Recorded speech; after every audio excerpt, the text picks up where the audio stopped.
Good morning student, आपका स्वागत है science classes bye Yashpal sir channel में। और हमने स्टार्ट कर लिया था लेसन नंबर 2 मानव तंत्र में। इसका फर्स्ट और सेकंड पार्ट मैंने अपलोड कर दिया है।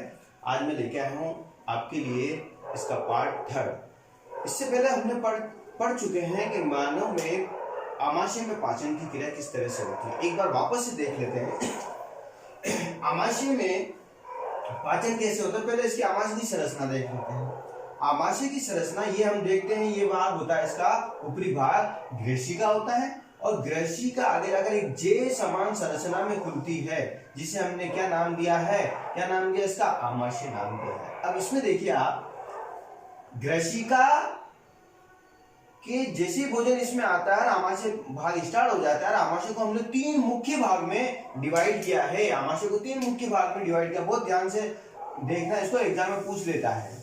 और यहाँ पर इसके जो ग्रशिका और आमाशय प्रारंभ होता है, यहाँ पर कपाट स्थित होते हैं, उसको हम बोलते हैं कार्डियल कपाट, कार्डियक कपाट बोलते हैं। और जैसे ही भोजन ग्रशिका से आमाशय में प्रवेश करता है तो कार्डियक कपाट खुल जाते हैं और भोजन कहाँ आ जाएगा, आमाशय में आ जाएगा। आमाशय कौन से भाग में आएगा, फंडस भाग में आ जाता है। तो आमाशय का पहला भाग तो कौन सा हो गया, कार्डियक कपाट हो गया, और दूसरा भाग हो गया आपके फंडस भाग होता है। सबसे अधिक आमाशय का भाग किससे बना होता है, फंडस भाग से ही मिलकर बना होता है। अब सारी क्रिया आमाशय में इसमें प्रारंभ होगी और जिस तरह से हमने देख चुके, जैसे भोजन आमाशय में आता है जठर ग्रंथियां क्या हो जाएगी, उत्तेजित हो जाएगी। HCl, पेप्सिन, रेनिन, लाइपेज का क्या होगा, तो जठर रस मिलकर बना होता है। इसका प्रत्येक का आपने कार्य देख लिया। HCl का क्या कार्य होता है, पेप्सिन का क्या कार्य होता है, क्लियर है। अब जैसे पाचन आमाशय में हो जाएगा तो क्या होगा, यहाँ पर ये छोटी आंत्र का भाग प्रारंभ हो जाता है। छोटी आंत्र का भाग जो पहला भाग होता है उसको हमने क्या नाम दिया, ग्रहणी हो जाता है। भोजन किसमें आएगा, ग्रहणी में। और फिर यहाँ पर एक और कपाट स्थित होता है जिसको हमने क्या नाम दिया है, पाइलोटिक कपाट कहते हैं। कहने का मतलब है आमाशय के 3 भाग से मिलकर होता है, कार्डियल कपाट, फंडस और कौन सा भाग है तीसरा, पाइलोटिक कपाट स्थित होता है। जो कि पाइलोटिक कपाट खुलने से भोजन कहाँ आ जाएगा, छोटी आंत्र के ग्रहणी भाग में आ जाता है। क्लियर स्थिति है। अब हम इसके बाद में देखते हैं, आमाशय में भोजन का जठर रस के साथ में पूर्ण मंथन हो जाता है, जिससे भोजन एक लई के समान हो जाता है। इसको हमने क्या नाम दिया, काइम नाम दिया है। क्लियर है। सारी क्रिया हमने देख ली।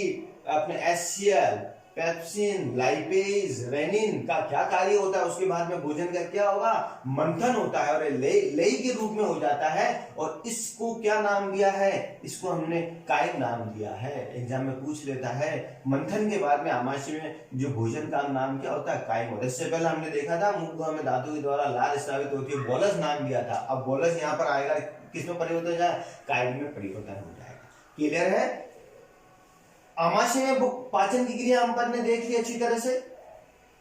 अब हम देखते हैं भोजन किसमें आएगा, छोटी आंत्र में पाचन क्रिया अपन देखते हैं। डायग्राम में वापस आइए।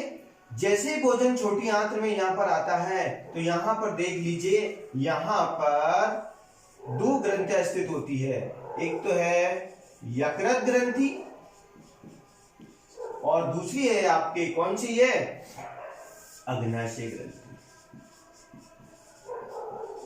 कौन सी ग्रंथि स्थित हो रही है, एक तो यकृत ग्रंथि है और ये कौन सी स्थित है, अग्नाशय ग्रंथि स्थित होती है। क्लियर है। अब इसका मुख्य रूप से देखिए कार्य होता है छोटी आंत्र में। अब ये ग्रंथियां क्या होगी, अपने हार्मोन क्या होगा, स्त्रावण करेगी। किसमें, छोटी आंत्र ग्रहणी भाग में स्त्रावण करेगी। तो पहले देख लेते हैं छोटी आंत्र में ये भोजन का यहाँ पर सबसे अधिक पाचन किसमें होता है, छोटी आंत्र के ग्रहणी भाग में होता है। वह अवशोषण होता है। छोटी आंत्र के 3 भाग अपन ने देख लिए। ग्रहणी भाग देखिए, छोटी आंत्र जैसे यहाँ पे प्रारंभ हो, कौन सा भाग है इसका, पहला ग्रहणी भाग, दूसरा इसका मध्यांत्र और तीसरा होता है सूत्रांत्र और इलियम होता है। ये तो छोटी आंत्र के भाग होते हैं। अब ग्रहणी, इसका सबसे पहले ग्रहणी भाग लेते हैं। ग्रहणी में 2 ग्रंथियां खुलती है, जैसे कि मैं पहले बता चुका हूं आपको। कौन सी, यकृत ग्रंथि और कौन सी ग्रंथि है, अग्नाशय ग्रंथि। ये वाली ग्रंथि यकृत ग्रंथि या अग्नाशय ग्रंथि। इसको अपन और क्लियर कर लेते हैं। एक मिनट, ये आमाशय देख लिया अपन ने, और यहाँ पर आमाशय पूरा भाग, जैसे ही ये छोटी आंत का ग्रहणी भाग प्रारंभ हो जाता है तो यहाँ पर कौन सी ग्रंथि है? ये अग्नाशय ग्रंथि है। और यहां पर कौन सी ग्रंथि है? ये यकृत ग्रंथि है। और ये स्त्रावण किसमें करेगी? अब छोटी आंत के ग्रहणी भाग में स्त्रावण करेगी, यकृत ग्रंथि और अग्नाशय ग्रंथि। यकृत ग्रंथि के द्वारा पित्त रस का स्त्रावण होता है और अग्नाशय ग्रंथि के द्वारा किसका?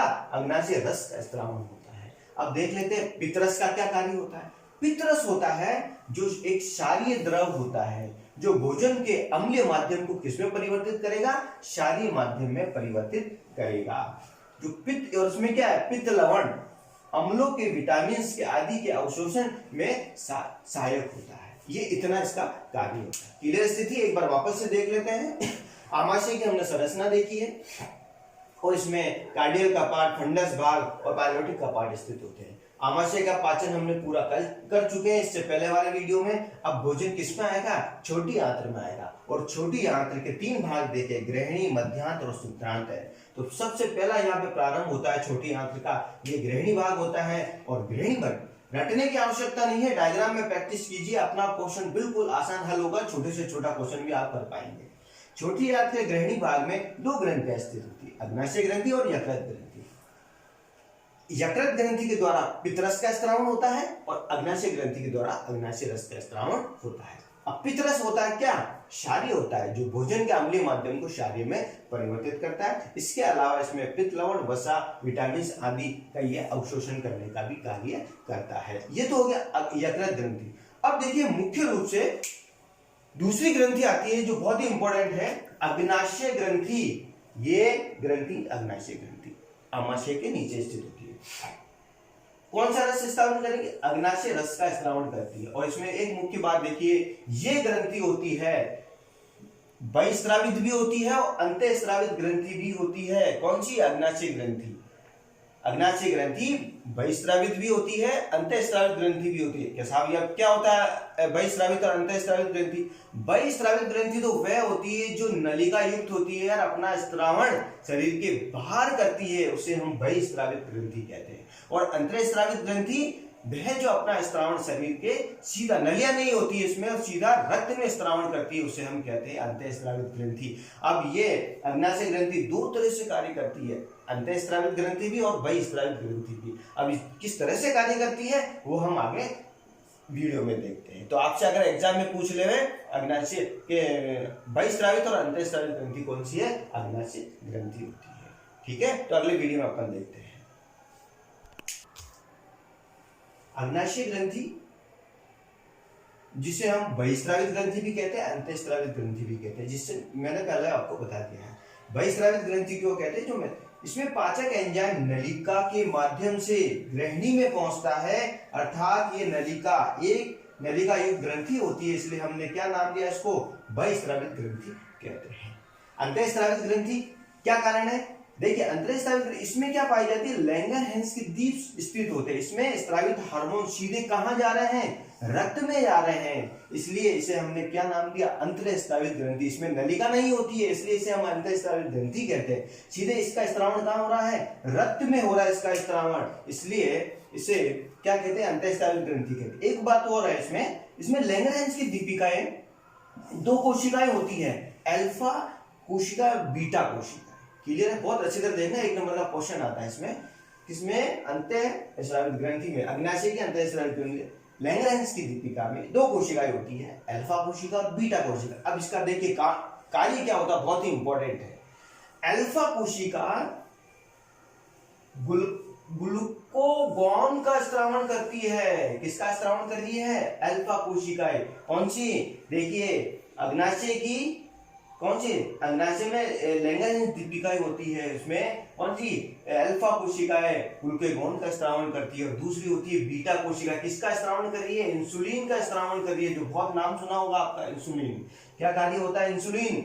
ये इंसुलिन हमारे रक्त में शर्करा की मात्रा को नियंत्रित करता है। अगर इंसुलिन नहीं होगा हमारे शरीर में तो क्या हो जाएगी, शर्करा की मात्रा में कम हो जाएगी और हमारे शरीर में किसकी हो जाएगी बीमारी, मधुमेह जिसे डायबिटीज कहते हैं। और फिर हम क्या करते हैं, वो रोगी क्या करता है, इंसुलिन के इंजेक्शन लेता है।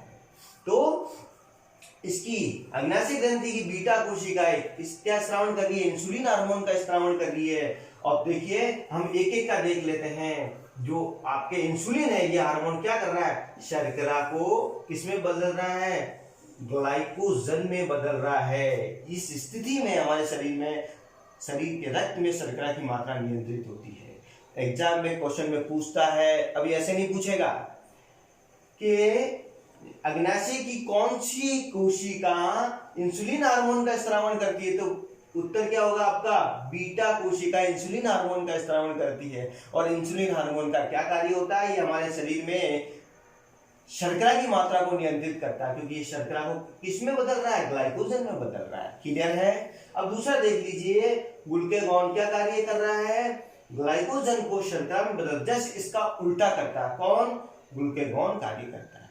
क्लियर स्थिति है। तो फ्रेंड्स, अग्नाशय ग्रंथि में हमने देख लिया है, जैसे ही भोजन आमाशय से छोटी आंत्र में आता है, छोटी आंत्र की ग्रहणी भाग में आता है, तो दो ग्रंथियां यहाँ पर उपस्थित होती है। मैंने डायग्राम बनाया, उसमें देख लेना। एक तरफ तो होती है अग्नाशय ग्रंथि, दूसरी ओर पित्ताशय ग्रंथि है, यकृत ग्रंथि, जिससे पित्तरस का स्रावन होता है। और पित्तरस का क्या कार्य होता है वो देख लिया अपन ने। अब अग्नाशय ग्रंथि क्या कार्य होता है वो भी अपन ने देख लिया। एक नंबर का क्वेश्चन बनता है। इसमें लैंगरहैंस की दीपिकाएं होती है जो अल्फा और बीटा कोशिका स्रावन करती है, और बीटा कोशिका के द्वारा इंसुलिन हार्मोन का स्रावन होता है, जो हमारे रक्त में शर्करा की मात्रा को क्या करता है, नियंत्रित करता है। क्लियर है दोस्तों। तो आज हमने, अभी तक हमने ये पढ़ लिया, छोटी आंत्र में पाचन की क्रिया यहाँ पढ़ ली। ठीक है, नेक्स्ट में देखते हैं अपन। छोटी आंत्र में पाचन के बाद में भोजन आता है बड़ी आंत्र में। बड़ी आंत्र में विशेष रूप से पाचन नहीं होता है। इसमें क्या होता है, जल व खनिज लवण अवशोषण होता है। अपचित भोजन को मल द्वार में उत्सर्जित किया जाता है। ध्यान है। बड़ी आंत्र में एक चीज और है, बड़ी आंत्र में एक अवशेषीय अंग पाया जाता है, अपेंडिक्स जिसे बोलते हैं अपन।